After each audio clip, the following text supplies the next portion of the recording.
Hello guys, good morning. இன்றைக்கி lunch box special என்னென்னு பார்க்கலாங்களா? இன்றைக்கி ஸ்பெஷல் கடலைப்பருப்பு உருண்டை குழம்பு, ஒயிட் ரைஸ், சாண்ட்விச்.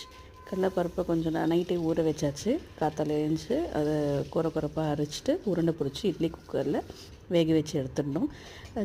சின்ன வெங்காயம், பூண்டு, கருவேப்பிலை, கடுகு எல்லாம் போட்டு நல்லா வதக்கிட்டு மஞ்சள்தூள், மிளகாத்தூள் போட்டு கொஞ்சம் நல்லா சாட்டே ஆனோடனே தக்காளி போட்டு கொஞ்சம் சாட்டே ஆனோடனே கொஞ்சம் புளி தண்ணி ஊற்றிட்டு நம்ம இந்த பேஸ்ட்டு ரெடி பண்ணணும். பேஸ்ட்டுக்கு வந்து முந்திரி, தேங்காய், சீரகம், சோம்பு போட்டு நல்லா அரைச்சி எடுத்துகிட்டு, உங்களுக்கு முந்திரி வேணான்னா வெறும் தேங்காய் கூட போட்டுக்கலாம். நல்லா அரைச்சிட்டு அந்த பேஸ்ட்டை எடுத்து கொஞ்சம் போட்டு கொஞ்சம் நல்லா கொதிக்க விட்டுட்டு வேக வச்சு கடலைப்பருப்பு உருண்டையை அதில் நம்ம போட்டு கொஞ்சம் நேரம் கொதிக்க விட்டு எடுத்தால் கடலைப்பருப்பு உருண்டை குழம்பு ready, white rice ready, sandwich பசங்களுக்கு ரெடி. உங்கள் வீட்டில் டிஃபன் பாக்ஸ் என்னன்னு சொல்லுங்கள். Thank you. Please subscribe to my channel.